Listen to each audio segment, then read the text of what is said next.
I'm pleased to welcome all participants and also to present or to say some words about today's lecture. Our topic today is equality and non-discrimination framework and national minorities in Moldova.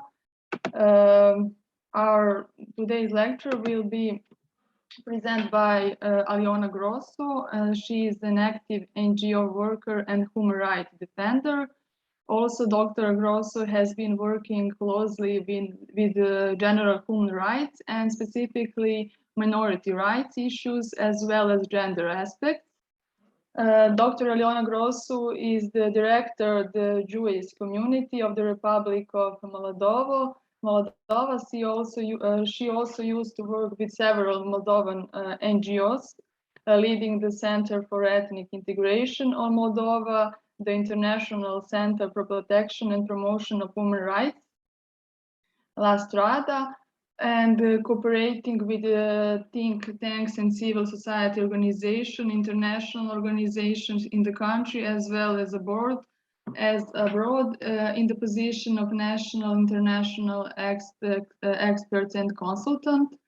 And I would like to welcome everyone, and Mrs. Aliona, the floor is yours. Thank you so much, Mr. Djokovic. I'm pleased and honored to be here at this very interesting meeting. It is a tea time, I assume, for all of us. I've prepared some tea, so please feel free to join our discussion with your cup of tea. Actually, was an invitation coming from Goran, our colleague from the Advisory Committee on the Framework Convention for Protection of National Minorities. I'm very glad that there are several members of the Advisory Committee who decided to join our tonight's discussion about the equality and non-discrimination in the Republic of Moldova. And when choosing this topic, I was actually thinking about one of the experiences that I've had. It was quite a long time ago. I drafted an article for the Association for the Study of Nationalities and then made this presentation in Columbia University in New York. It was straight after the adoption of the equality law, so-called equality law. It has a long title, and I assume in most or maybe even all countries that are present here today during our talk, you have similar pieces of legislation. And why I've decided to touch upon this issue and present a compilation actually of information that I have on this topic, because quite soon there will be the first 10th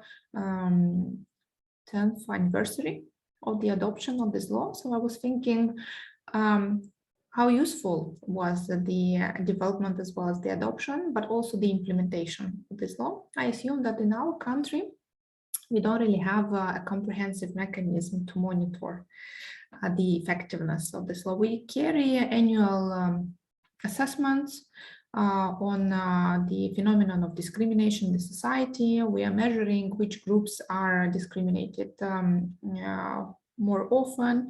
We do have some percentage in this respect, but we don't really assess what is the real impact that such a law, which was recommended for the adoption in the Republic of Moldova, actually has.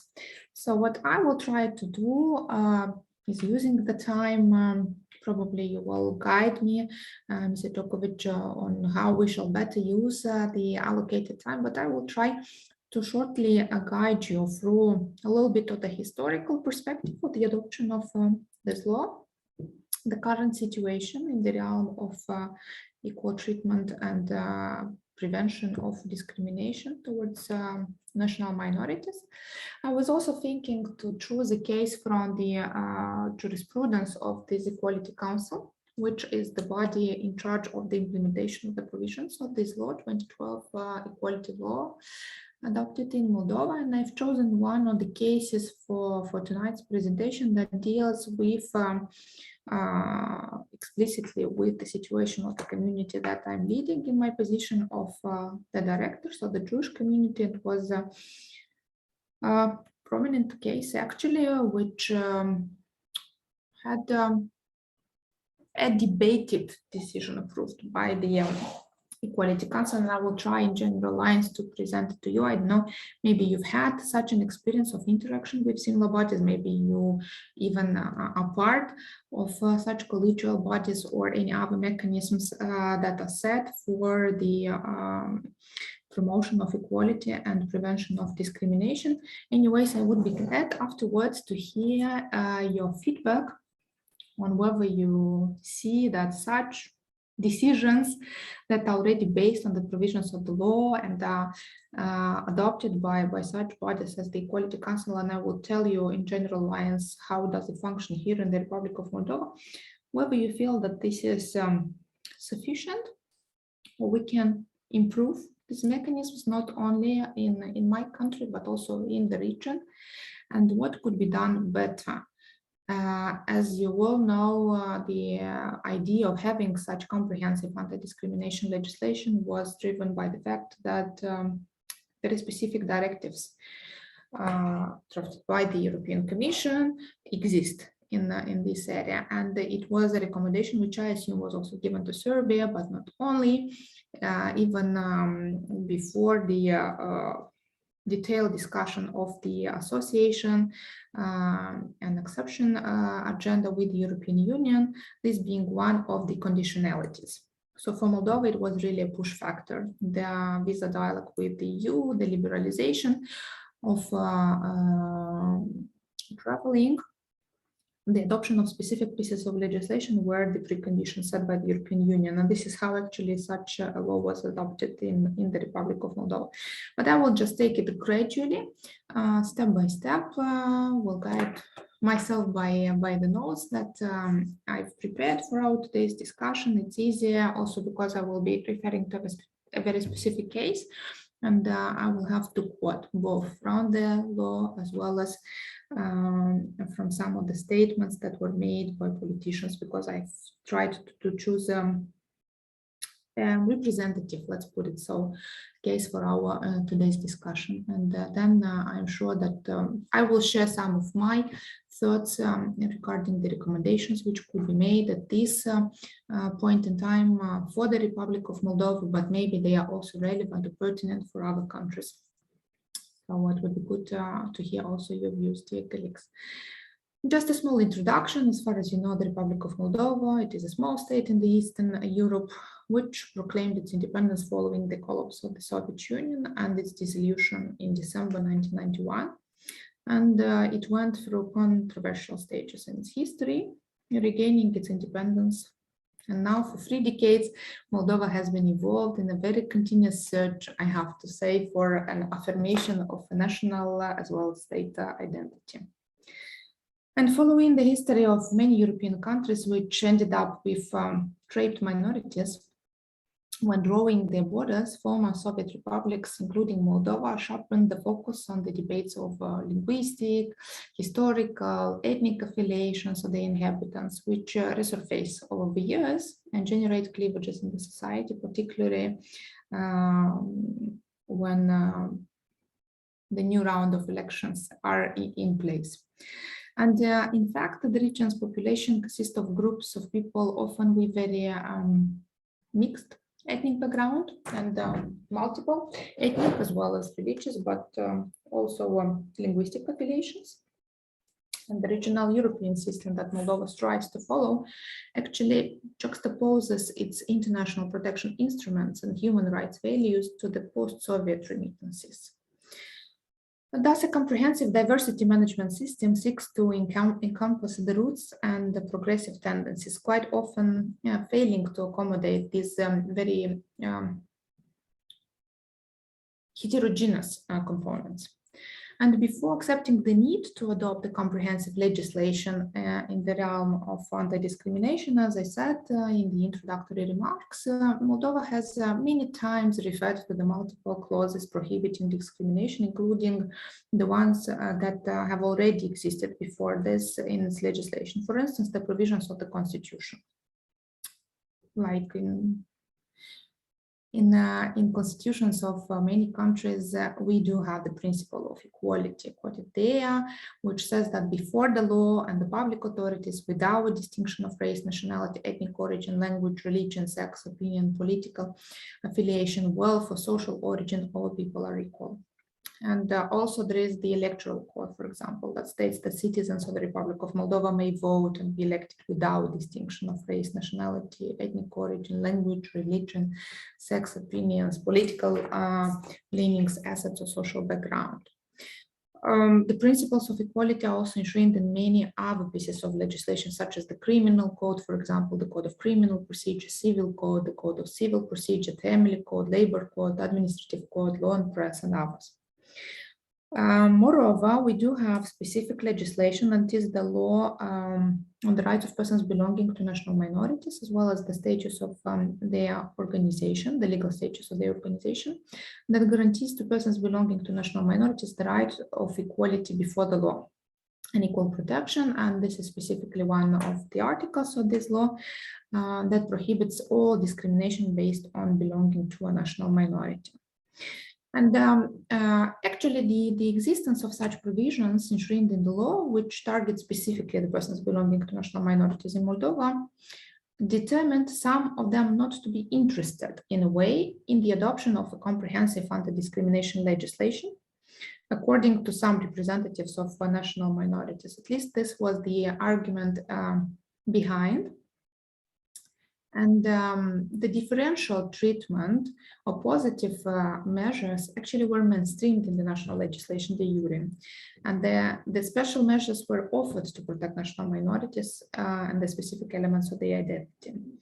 Notwithstanding this, the generally recognized climate of tolerance in the society, discrimination of persons belonging to national minorities in various fields of socioeconomic and political life is actually a matter of fact in the Republic of Moldova, like in many other countries.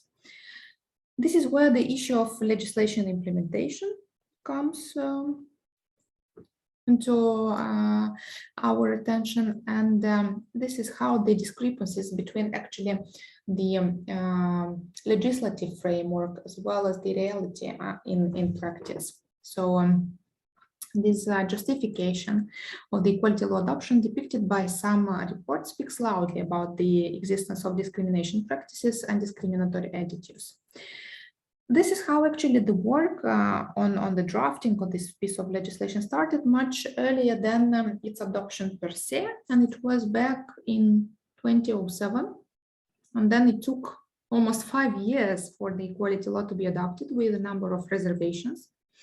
And there were several coalitions of non-governmental organizations created that supported this process together with the international community, being, so saying, the pushing factors for such a development. And the factual overview of the anti-discrimination law's conceptualization showed the role of, we do have in the Republic of Moldova a dedicated governmental institution. It used to be a Department of Interethnic Relations, then a bureau, and now it is an agency for interethnic relations that accredits several minority organizations. They're called ethnocultural organizations in Moldova. There are quite a lot of them, I think over 90, if I'm not mistaken, now registered.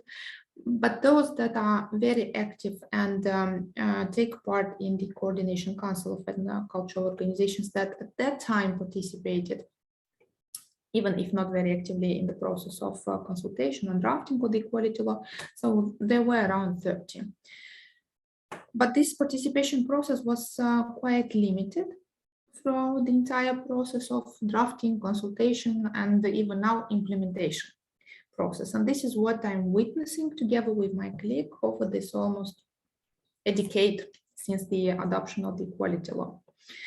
One could ask why such a passiveness persists and why such a reluctance on behalf of, on the one hand, mandated agency to deal with minority issues and the protection of their rights. On the other hand, the NGOs that represent those communities and those the interests of persons belonging to national minorities.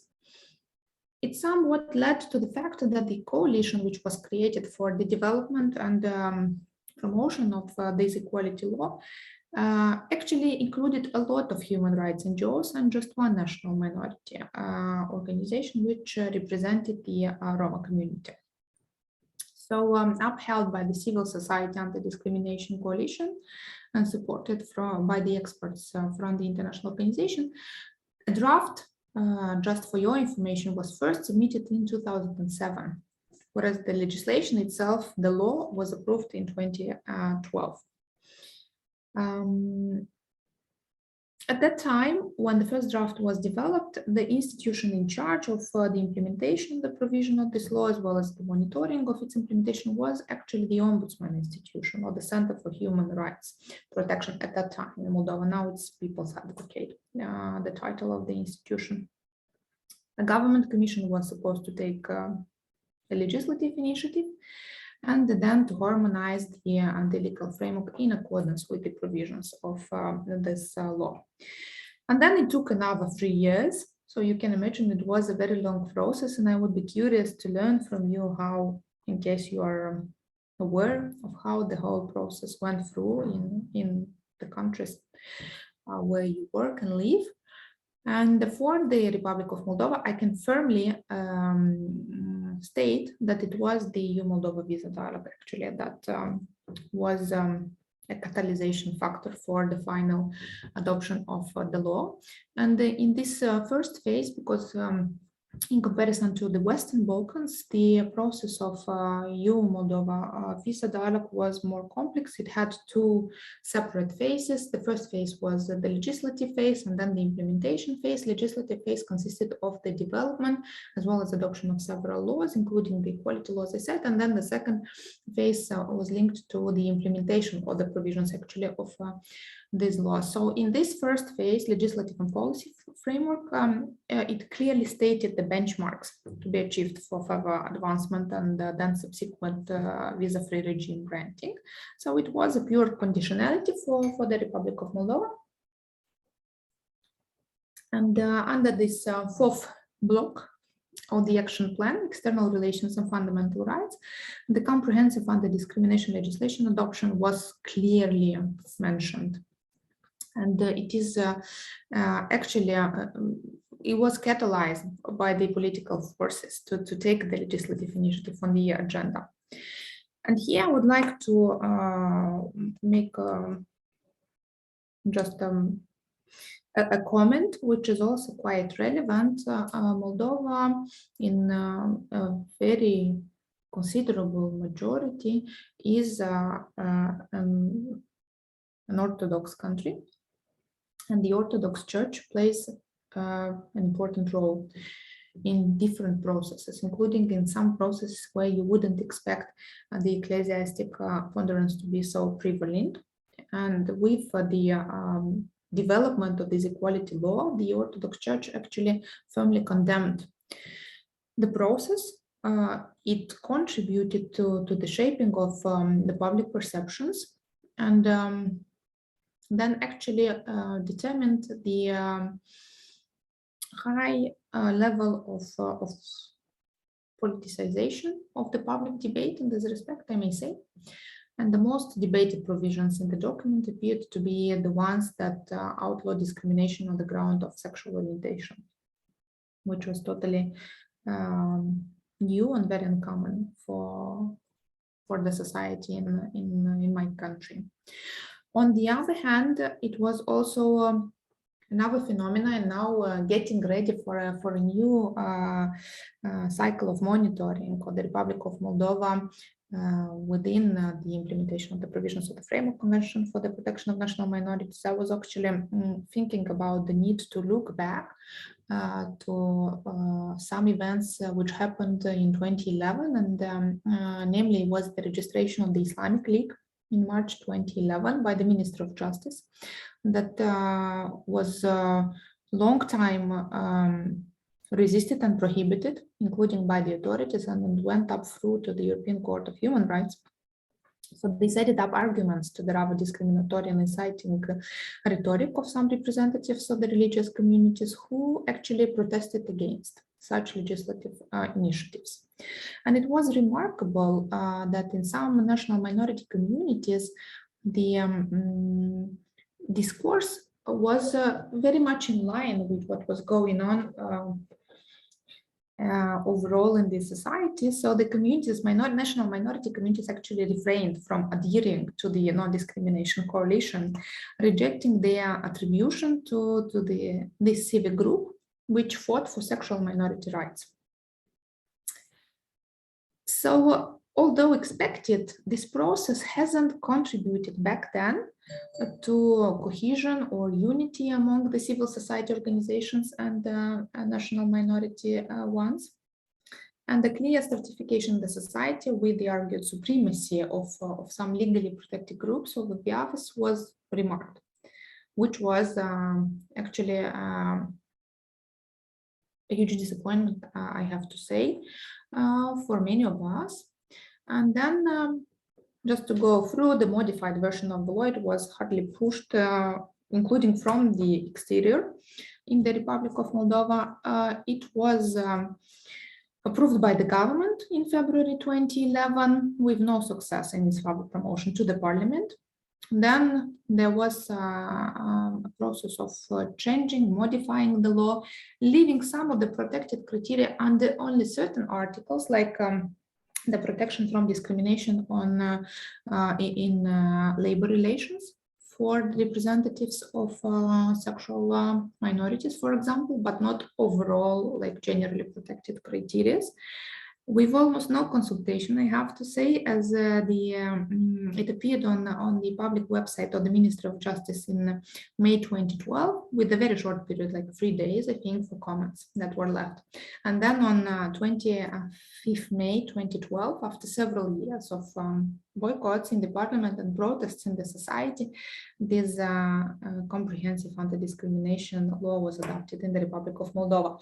And now when I was looking through the existing important legislative acts that are extraordinarily relevant for the protection of persons belonging to national minorities in Moldova, I somehow recalled to myself that now in May, we will actually celebrate 10-year anniversary of the adoption of equality law in Moldova. And that's how I decided to come up with the proposal of having this discussion with you, and I'm sure that we will continue throughout the year. We'll discuss it with my colleagues from the Equality Council, and I will tell you a little bit about this structure, about this body later on. Would also be very glad to hear from you some feedbacks, your ideas, or maybe even some references to good or effective practices in your countries, for instance, as I guess it is a very good opportunity for us now, this decade since the adoption, to look back and try to make an evaluation. I also thought that it would be good to tell you that at this point in time, the Council of Europe Venice Commission commended the decision taken by some domestic courts of the Republic of Moldova, even that were annulling the prohibition of aggressive propaganda of homosexuality adopted by local authorities and the voluntary withdrawal of the draft laws by other local authorities, while noting, nevertheless, that the court decisions focused more on the principle of equality, whereas the issue of sexual orientation and the related form of expression were not addressed. Nowadays, the debate still recommences whenever disputed issues are raised by some politicians, inciting the society to discrimination against some groups, most affected by intolerance in rather conservative and sometimes easily manipulated society here in Moldova. As many of you may know, the adopted equality law transposes the directives of the EU, implementing the principles of equal treatment between persons irrespective of racial, ethnic origin, establishing a general framework for equal treatment. And as in many other countries, the law which was adopted in Moldova has 4 main chapters: the general clause, the special provisions, the institutional framework, which I will focus on to prevent discrimination, and liability for acts of discrimination. Just wanted to tell you that its first chapter reveals the purpose of the law, which is to prevent and combat discrimination in political, economic, social, cultural, and other spheres of life, irrespective of race, color, nationality, ethnic origin, language, religion or belief, sex, age, disability, opinion, political affiliation, and similar criteria. And the final words, similar criteria, as well as the exclusion of criterion providing for the protection of sexual minorities, together with the health, wealth, and social origin criteria, which were contained actually in the initial drafts of the law, and I remember this quite well, generate many questions as for its comprehensivity and juridical clarity. And the provisions of the law do not extend to and shall not be constructed to affect family, which is based on the freely consent marriage of men and women, the relationship of adoption, and religious cults and their component parts in respect of religious rights. This is how it was considerably adopted. The draft law and its skeleton was adapted to the peculiarities of Moldovan society.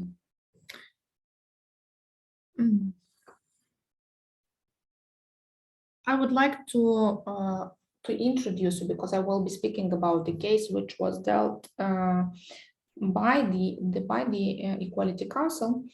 So probably it would be it's worth telling you that the chapter number 3 of the law regulates the institutional framework.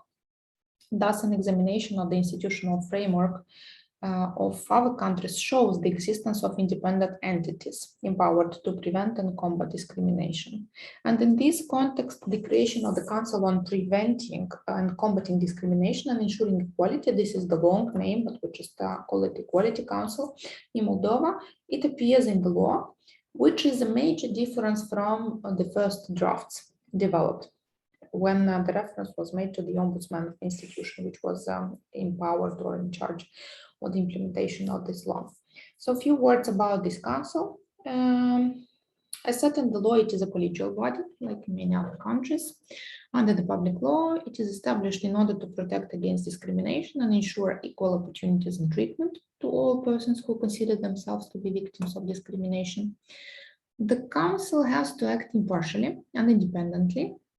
It does have 5 members, and they are elected for 5 years.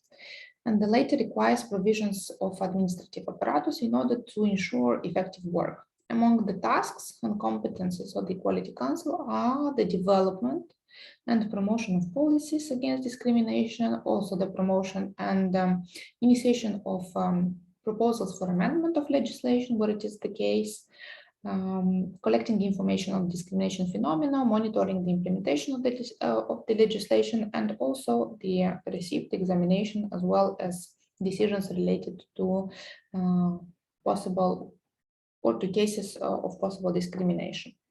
And also, as a preventive measure, of course, the Council has to work to raise the awareness in the society to eliminate all forms of discrimination.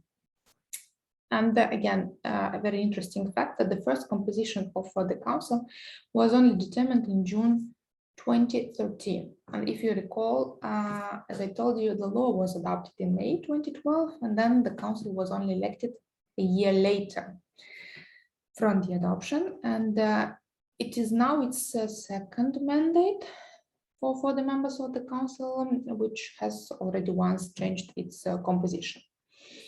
Now, it is good also to highlight that the role of the civil society organizations in preventing and combating discrimination is quite limited under the adopted law, although 3 out of 5 members of the council are supposed to be elected from the civil society.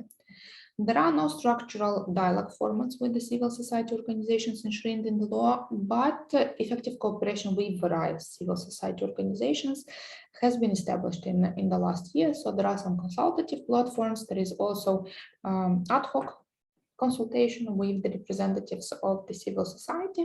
And in the same vein, it is relevant to state that the Council signed a memorandum of understanding. So there is a memorandum of understanding between the three human rights institutions in Moldova. So this is the Equality Council, the Ombudsman Institution, and the Agency of Interethnic Relations. So at a glance, in one of the latest reports reflecting the activity of the Council and the implementation of the provisions of the equality law, the Council actually found, I was trying now to find the most up-to-date figures, and discrimination based on language and ethnicity criteria was found in 22% of the total issued decisions establishing the facts in 2019, and it was beyond 25% in 2020. So quite a high number. And among the cases that come to this 1/4 of the entire number of cases dealt by the Council, and their number is different from year to year.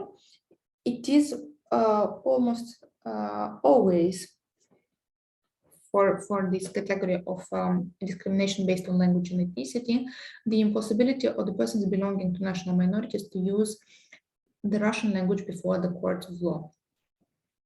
A little bit of factual background here. In Moldova, the law on the functioning of languages dated back to 1989. So it was even before the proclamation of independence, and it was declared unconstitutional by the Constitutional Court because it was referring to the former Soviet Republic of Moldova. But the replacement to this law hasn't been adopted, and it's always being postponed because of the status of the Russian language. Nevertheless, it is used, and this was the status of the language as the language of interethnic communication. So it's not like a co-official language, it's not a second state language, but with this quite specific status, the language of interethnic communication, including between the different minority communities. So you may find representatives of Bulgarian community, for example, interacting with the representatives of the Gagauz community in the Russian language. But not only. Then another cause, which was also highlighted by the Council in its recent report, was the breach of the rights of the representatives of national minorities to receive an answer in the language in which they submitted the communication.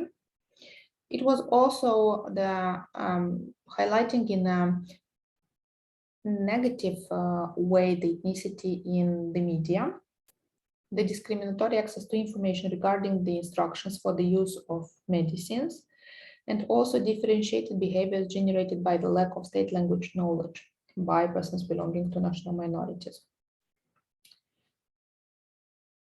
I think that following the reports compiled by the Equality Council for the last 10 years, these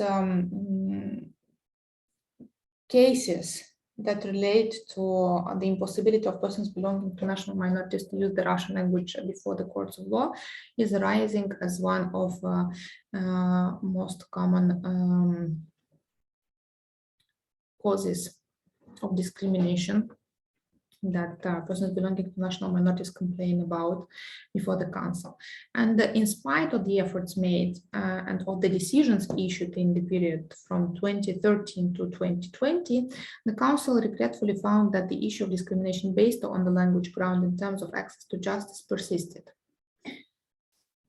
which is very unfortunate. The Council is of the opinion that in view of improving the situation in this reference segment, it is necessary to intervene both at legislative level. So there are some recommendations to supplement the Code of Civil Procedure, expressly stating that Russian is not a foreign language in the Republic of Moldova, and that the submission of the claims in Russian does not constitute grounds for returning application in the courts, but also at the administrative level, equipping the courts of law with translation units, which is a challenge, and we do have a shortage in this sense, including the provisions of an adequate wage level there too.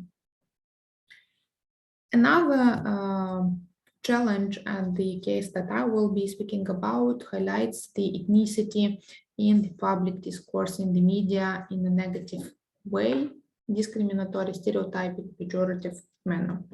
And the issue of ethnicity highlighting in the press releases was identified in 9 cases from the overall amount of cases that the council was dealing with in the last year reported.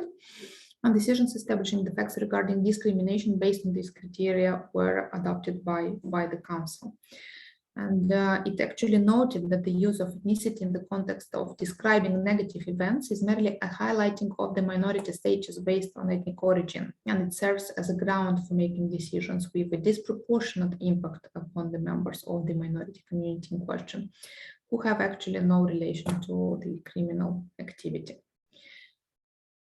As promised on this issue, I would like to describe one of the cases I have been personally involved in 2019.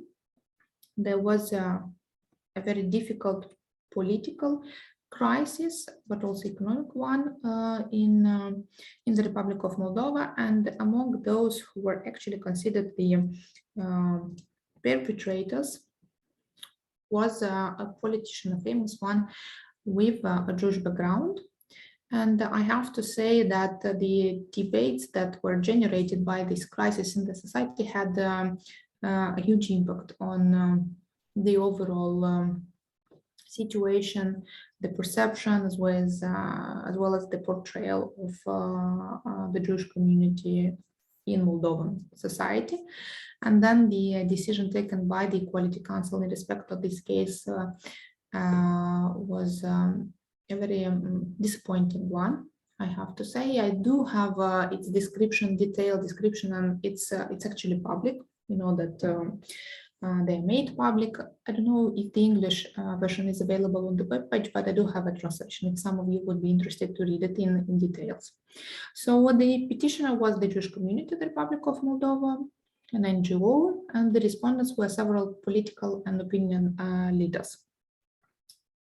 Here, just a mention to be made, the council could act ex officio in certain cases, and it's not necessarily that the community is complaining or a representative of the community, but it was not the case, although the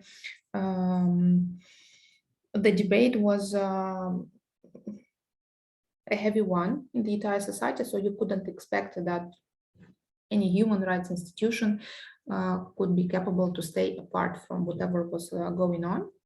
And the subject matter of the complaint that we submitted to the Equality Council was the incitement to discrimination on the grounds of ethnic origin. And the complaint was filed in accordance with this Article 14 of Law on Ensuring Equality. And the arguments that the community brought at that time were related to the fact that the performance of a political leader of Jewish origin he posted a video on a social network, and these videos brought a wave of negative reactions and comments. Some of them contained elements of incitement to Jewish people discrimination and were written by social activists and politicians, very well-known ones. And the petitioner stated that these declarations have nothing in common with the opinions nor with the generally accepted by the Jewish community norms of conduct. Nevertheless, it regarded as unacceptable the internet users' reaction, heavily shared by means of social networks and media, stigmatizing all people of Jewish ethnicity in Moldova. And the most poignant anti-Semitic speeches were revealed by the political and opinion leaders specified in this case. I will not bring you the names in this discussion, but as I said, it's a public information, so you can access it if you wish. Just for you to understand, a businessman, a political party leader, among those who actually reacted publicly, made many anti-Semitic allegations in his posts. He used the pejorative term Žyd regarding Jewish people and shared his views about people of Jewish origin and graceful behavior. I will quote now just for you to understand how obvious some things were, and then we will conclude with the decision which was adopted by the council. Created the shortages during the Soviet Union epoch in order to use that for personal gain and the poor and needy people used their services, calling those merchants and social workers Jews.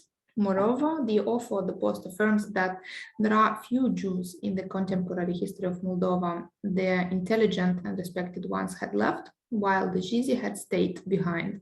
They robbed people and enriched themselves on misery and shortage. In the petitioner's view, the message of this post incites to discrimination against people of Jewish ethnicity and stigmatizes them as dishonest people who rob the nation and enrich themselves on their present poverty. The said declarations are supporting the discriminatory prejudice that the Jews would not work but earn money, being very dishonest. So I don't think we need to go any more into details. And then another public leader, a research coordinator at the Institute of History, Academy of Sciences of Moldova, and former minister, actually made in his comments several allusions to ethnicity, tracing clear differences between Moldovans, Romanians, who belong to this country, 80% of the country's population, and other ethnic groups, including the Jews, associating them with scoundrel who did not even learn our language. Doesn't it hurt to sit down and watch some Russian-speaking old women intimidate our democracy and our right to a future? Shame on you, Moldovans. Take to the streets and defend your national and democratic rights.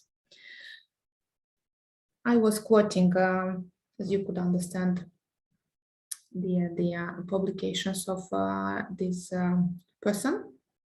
And then those posts were taken over and distributed by several media sources. And this happened, just to remind you, in 2019. So not even 10 years ago before the law was approved, and not any time earlier, although it wouldn't make them less discriminatory, but quite recently. Then another politician, professor, an MP, actually raised in his comments on display the issue of ethnicity of a person whose conduct he condemned, and ungracefully invoked and emphasized some aspects of the Jewish culture as well as religion. So what did the association actually claim? That these speeches were obviously offensive, in a sense, being incompatible with freedom of expression, as they fall into the frame of hate, intolerance, and violence promoting campaign based on anti-Semitism, racial discrimination, and xenophobia, which are propagated in the digital area at that time. And together with the assessment of these statements from the prism of the legal framework, which was already in place in the Republic of Moldova, and the community addressed the Equality Council. And we actually considered that not only in this case, but this was one of most complicated, I have to say, and very difficult to come over, because it left considerable remittances on the image of the entire community up until now. It referred unnecessarily to the ethnic origin, which happens quite often, not only in this case. That's why I decided to present it today to you. And it also generated a lot of speeches that incited to hatred by stigmatizing and promoting negative ethnicity stereotypes, created an atmosphere of enmity and antipathy towards all Jewish community members. And in the absence of a clear and justifying context, any statements of this nature that are not criticized at the highest level of the leadership of the country actually give a very wrong signal that whatever is not prohibited or whatever is not sanctioned is actually acceptable. And this was probably one of the worst consequences of follow-ups to such a disgraceful attitude and behavior, I have to say. What did the council decide and noted in this respect? It examined the petitioner's arguments, established that a group of public figures had posted in public space comments and criticism on inappropriate behavior of another politician. The council took note that in the context of the exposed messages, the respondents emphasized the criticized politician's ethnicity, and noted that such statements can be categorized as behavior that exerts pressure by influencing the population, to resort to actions and stigmatize a specific social group on grounds of their ethnicity, not even referring to which group, I have to say, because I'm now quoting again from, I took some excerpts from the decision. It also drew attention to the fact that all 4 respondents were public figures, politicians from the Republic of Moldova. Respectively, the limits of their freedom of expression are narrower compared to other members of the society, and a mere reference to their right to express their freedom of expression cannot justify the launching of messages instigating discrimination in public. It examined each message separately, and in conclusion, as I see, I'm already taking quite a long time. I will just go through and quote the conclusion of the Council in the adopted decision. And this decision actually was adopted almost a year later, or a year and a half later, from the time when the complaint was submitted to the Council. So the feeling was that there was no clarity in the position of the Council, and there was a very high political pressure because the respondents were actually very prominent political figures.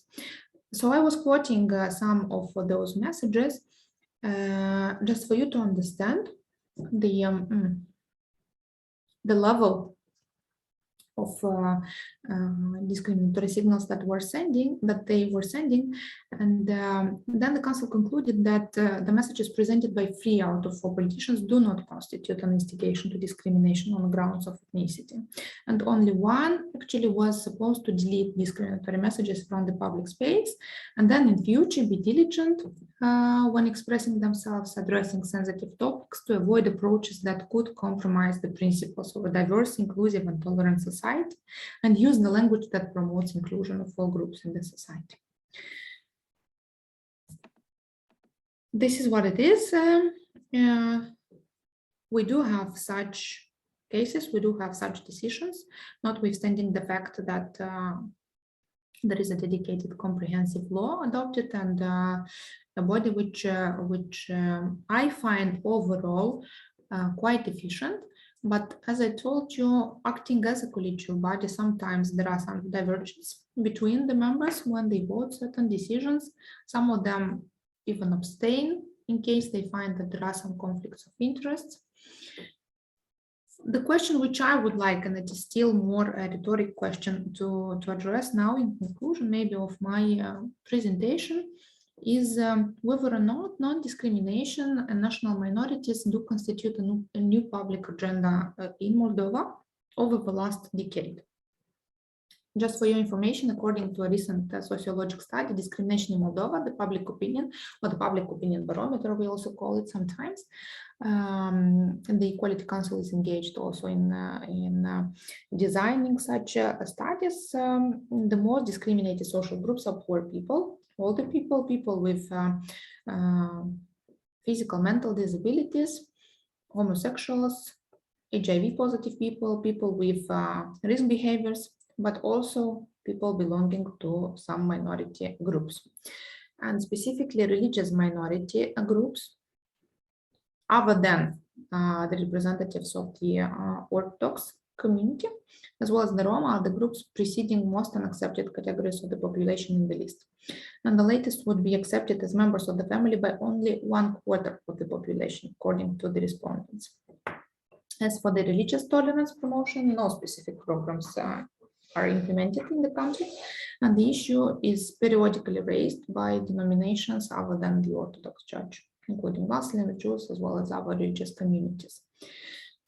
It is also regrettable that presently the equality law probably is not used at large by minority communities, and maybe if more cases of this type were brought in front of the Council, there would be more jurisprudence, local jurisprudence, although the Council quite often refers to the jurisprudence of the European Court of Human Rights, and not only. The new public agenda that has to promote non-discrimination in Moldova should, of course, address divisive issues in such a manner that could offer inclusive opportunities for all, particularly the national minorities that are overall rather reluctant, as appears from facts, to use the provisions of this legislation, and even when trying to, not always succeed. In Moldova, the situation of some national minorities raises concerns, of course, and this is why the efforts to combat discrimination, including multiple discrimination in militarized areas, should be redoubled, I think. And the monitoring on a regular basis of discrimination, as well as of racially motivated or anti-Semitic acts which do not reach the Equality Council or the Ombudsman Office or the law enforcement as well as justice institutions, is often performed by minority communities or human rights NGOs themselves. And it's not easy. And I have to tell you from the experience of my own organization that we do allocate, we budget these funds in our annual budget to be able to fund the services of legal experts, attorneys who are acting on the behalf of community members, as well as the community overall, including in the courts. Somehow, one would expect that the law enforcement, the justice institutions have to gain already more experience over this decade and be able to act more effectively in order to prevent as well as to counteract such instances. Nevertheless, I think that particular attention should be paid to continuous data collection and monitoring of such instances, so we could know better what is the phenomenon currently, how could we measure it, and whether the measures that we are taking, that we are implementing, actually do have the expected impact. Further, this evidence could be used to develop adequate responses to discrimination and crimes targeting national minorities as well as other vulnerable groups. And I'm also sure that resolute measures should be taken to strengthen the capacities of both governmental institutions as well as non-governmental organizations working in the realm of minority rights. Protection to further promote intercultural, interethnic, interreligious dialogue and combat all forms of discrimination among persons belonging to these minorities.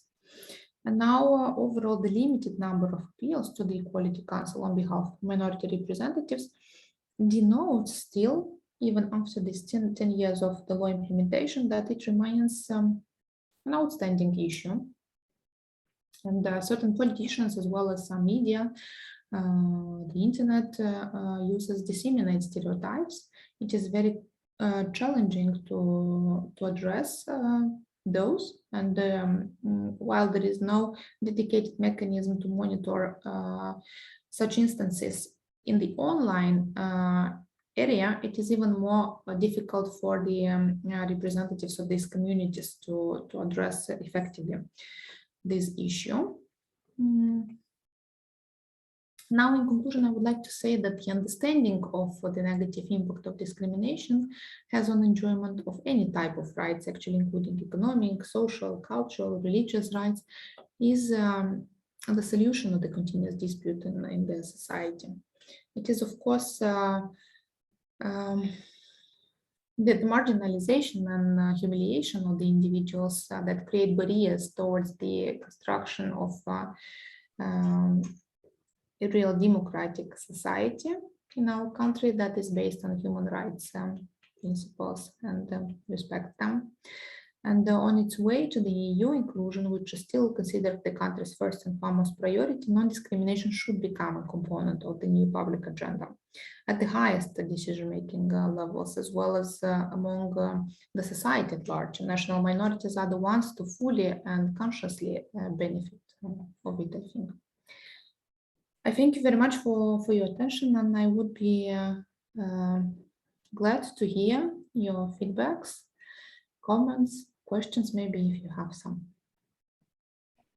Thank you very much, Dr. Grossu, from your inspiring presentation, and also for sharing your experience and thoughts regarding discrimination of persons belonging to national minorities in various fields of social, economic, and political life.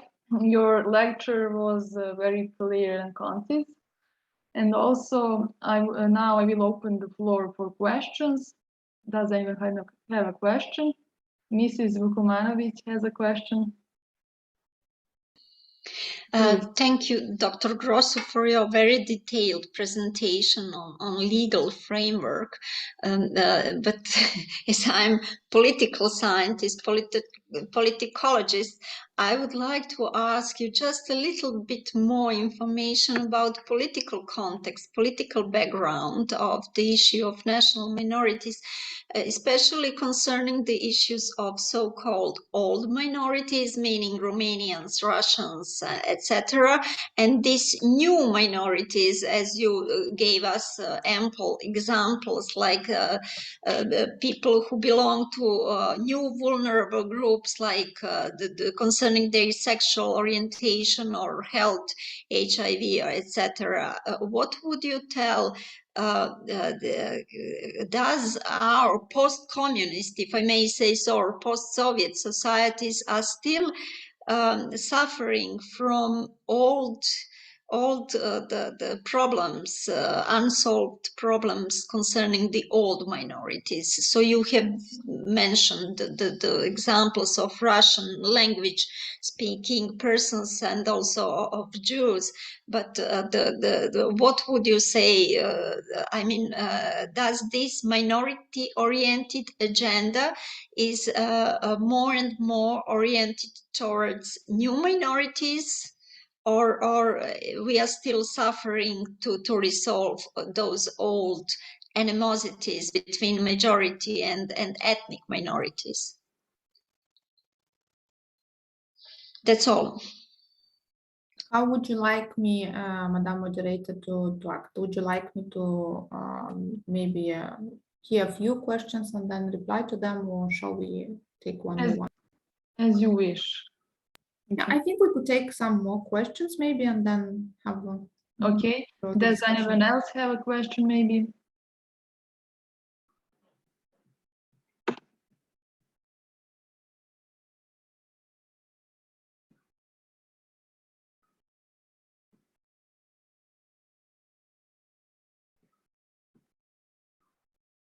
If not, then I probably could try to answer to this one. I'm not a political. We have one more, scientist. sorry.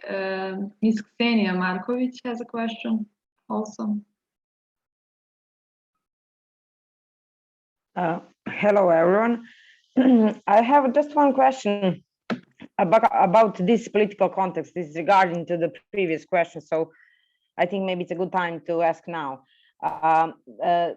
Because this political context in Serbia is very important, you know, because you have political when you have this fight against discrimination, you have some political causes and some political consequences. So that's a very important line, because you can have the law of the against the discrimination, but you need to have a political will, you need to have political strength to do it, and you also need to have this will in the elite of intellectuals, academic, politicians, and so on, the consensus in the society to fight against it. You know, because you need to have discrimination is a state of mind. So you need to have this approach. Law is very important, because you need to know what is what you could do and what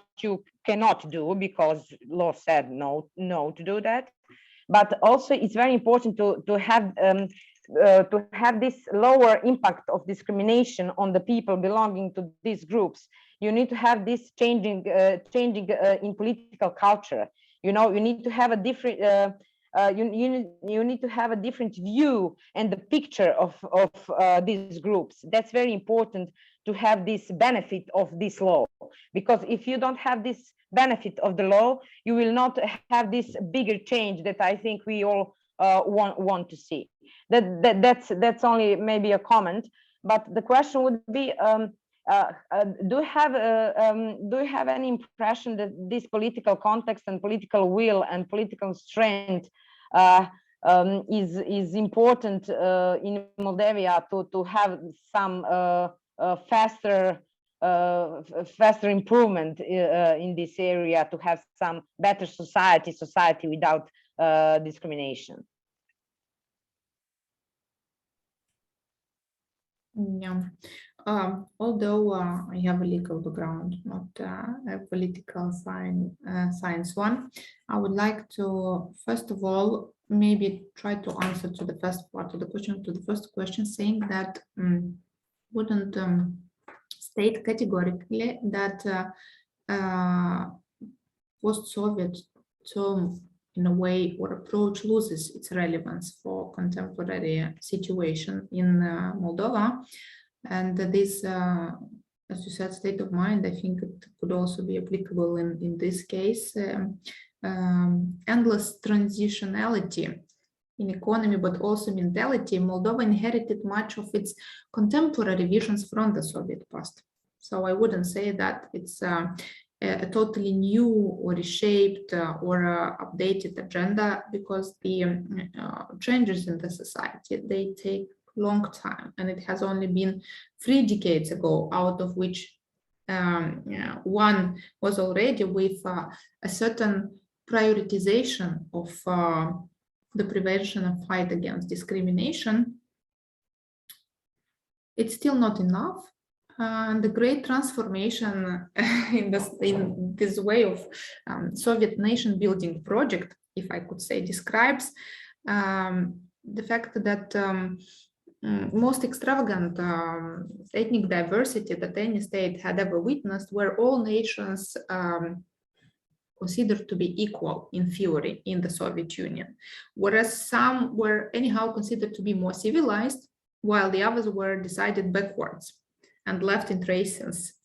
And this has been taken over now in the context of the country, but already of the independent country, but already setting the discrepancies not necessarily between the ethnic groups, but between the different minorities. And this is where the discrepancy between the old, so to say, minorities, although I have to say that I couldn't call the Romanians a minority in Moldova, but this is already a different discussion, so I wouldn't open it now. But yes, of course, the groups most affected or exposed to discrimination do follow now the similar scenario that existed some time ago in the Soviet Union in relation to certain minority groups.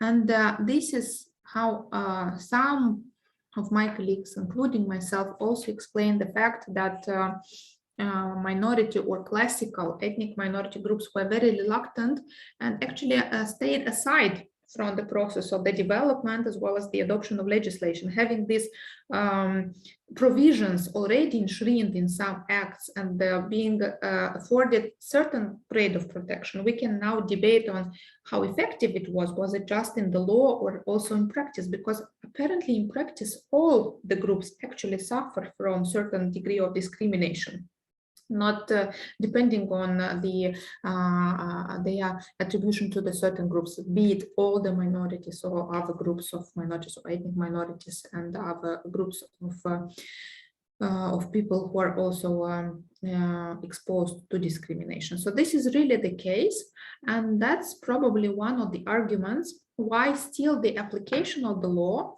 is not necessarily closely connected with minority groups or ethnic minority groups in Moldova.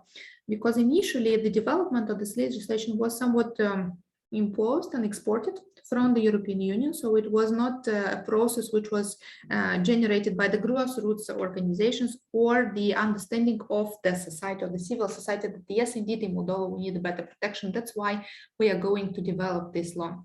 So it was more in the beginning a formality and the conditionality of the EU-Moldova visa dialogue. But I turn to believe that over time, and that's why I'm coming back to this discussion now after 10 years, I tend to believe that the level of consciousness of the need to have such instruments, and I'm not speaking only about the legal instruments, but also on the practical instruments and mechanisms that exist, it is more and more acknowledged by different groups, including by minority groups. And one of the first was the Roma community, for example, in Moldova, because the Roma community acknowledged that this is an additional opportunity for them to fight for the respect of the rights and prevent discrimination.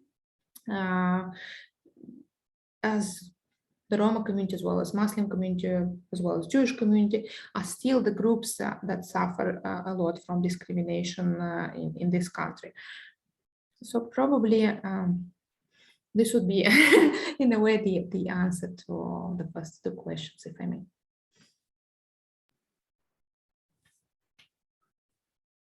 Okay, thank you very much for your answers. Also, are there any questions before we proceed, maybe? Maybe some comments?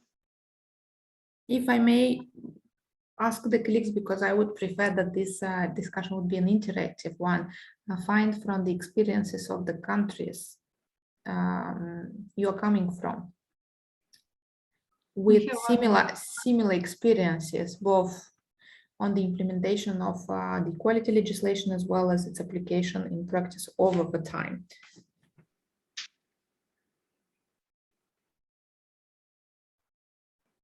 I think that Mr. Harold has a question.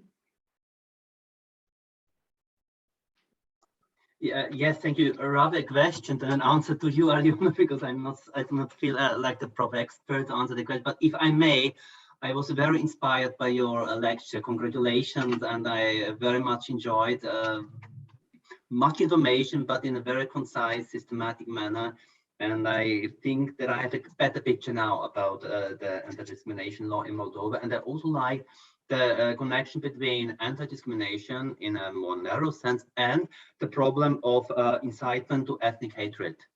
And I was wondering whether beyond the problem of religious minorities, this is a current problem now. You have Ukrainian minorities, you have a Russian minority. Do you feel that in this situation of tension, there is an increase of hatred online, ethnic hatred online, and can you use the legal tools in order to fight this kind of online hate speech and hatred and incitement to racial hatred?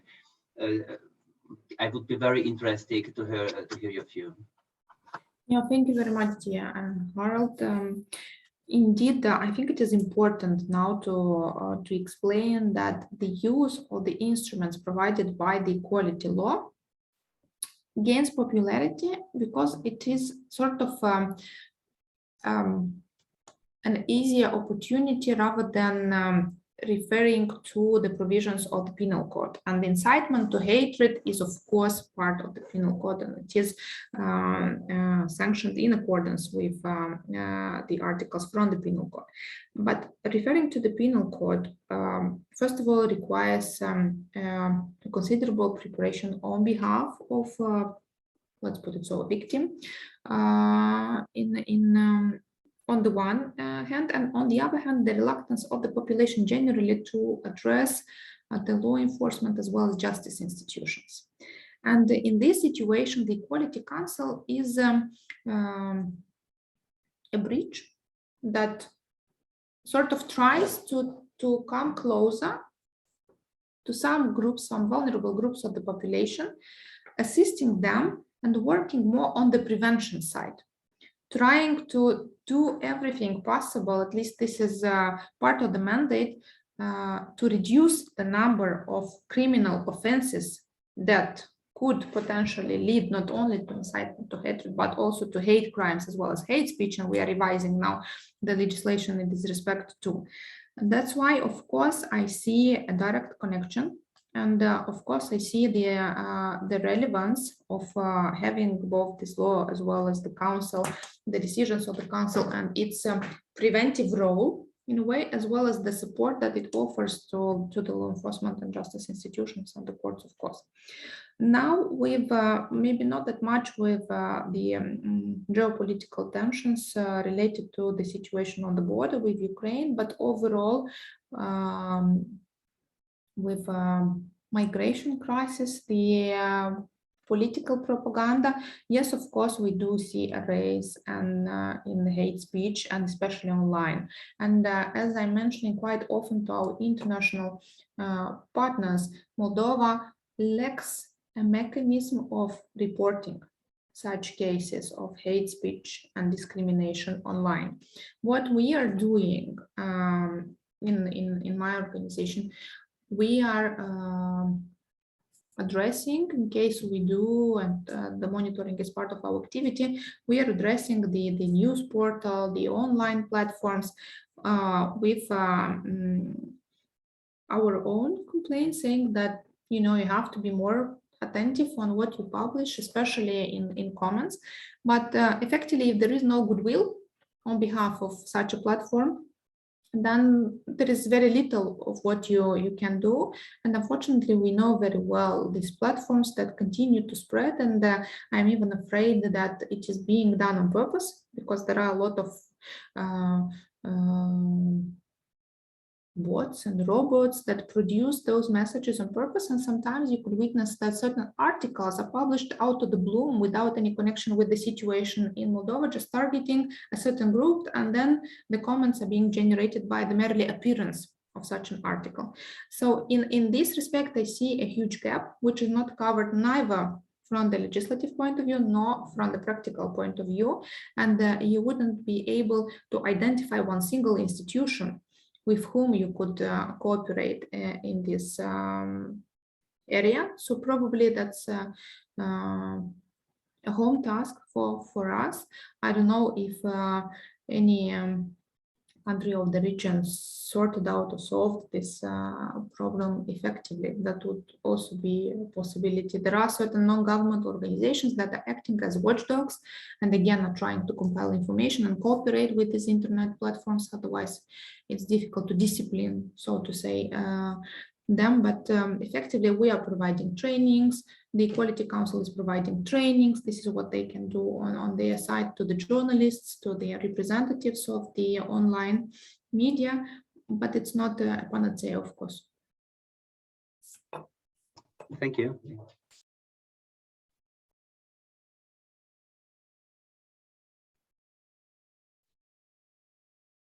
So thank you very much. Are there maybe some other questions?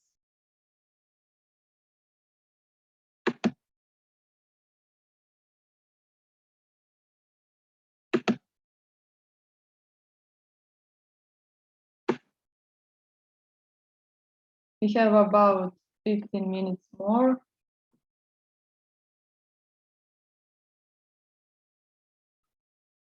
Oh, we have one more question. Miss Emma, please, the floor is yours. Yes, hello, and thanks, Aliona, for this very interesting presentation. I have a question with regard to litigating on the basis of this anti-discrimination law. And as you yourself, you are working for an NGO and you bring these cases in front of the equality body, and I understand what you said before. So basically, the equality body is basically at a like offering a lower threshold entry point to access to justice, because people are rather reluctant to approach the courts. But I also see it very important that there are NGOs like yours that support persons that feel discriminated against in either way, either bringing it in front of an equality body or the courts of law. And from my research, I just have the impression that in other countries where such non-discrimination legislation has been enacted, there was quite an active NGO scene that picked up on these opportunities in the initial phases of the implementation of those laws.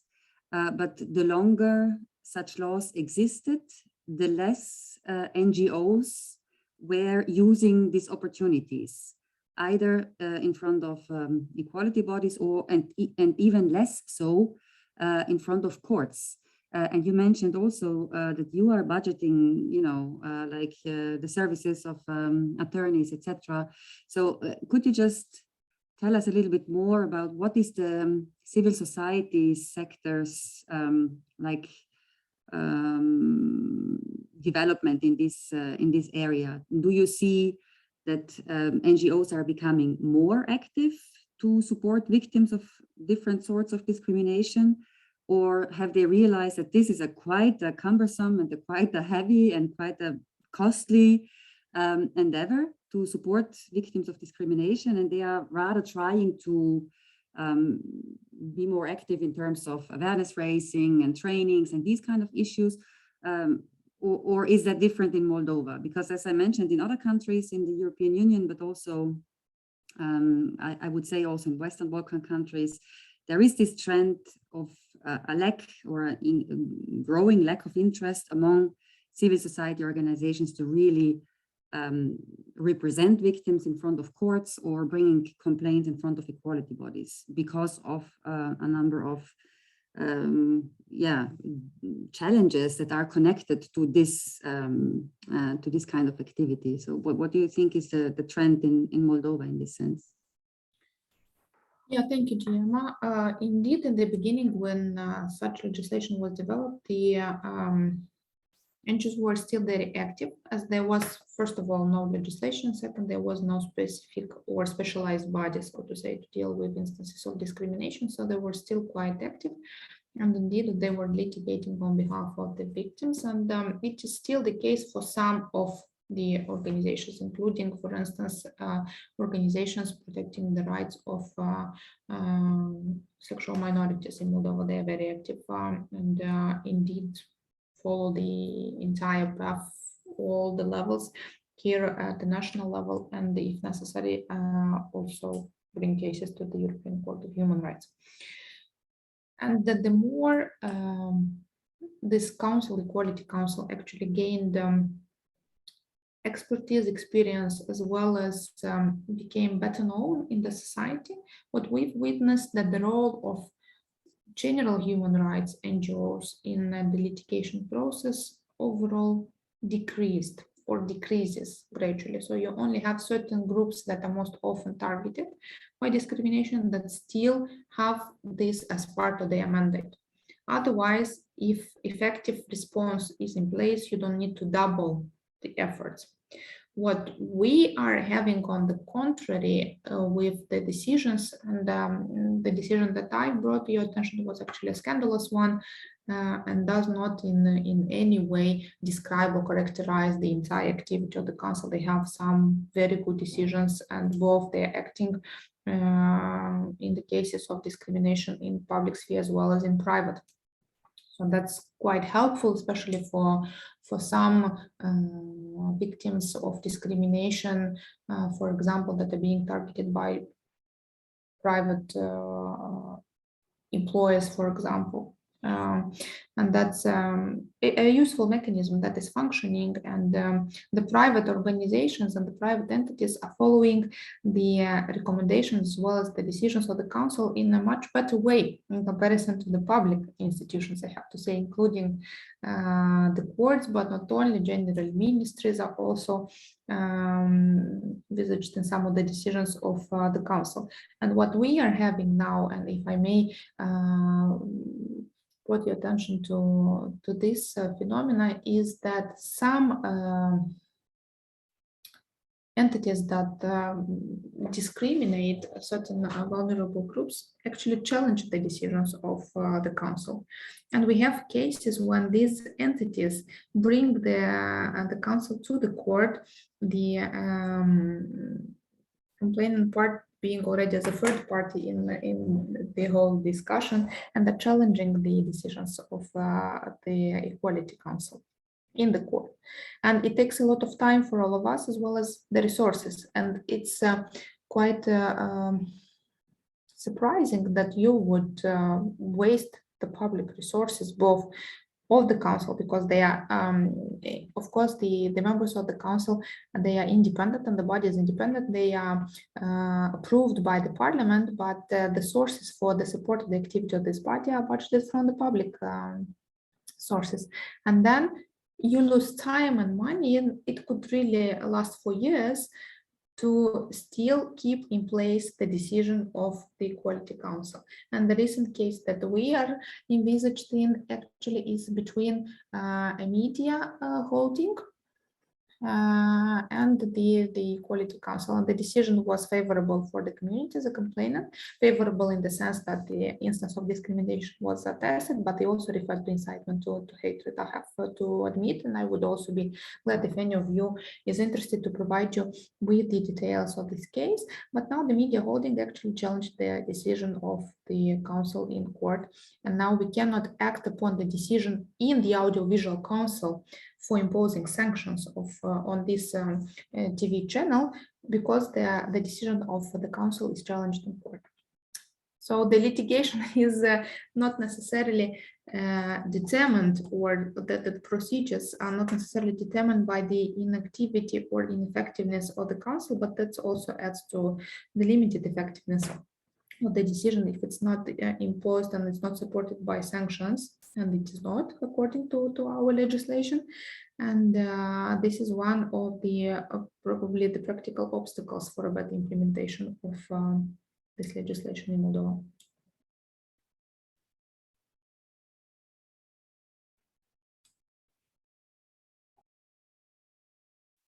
Okay, thank you very much once again. We have a lot of questions and interesting answers. Does anyone else have a question maybe? Or we should conclude?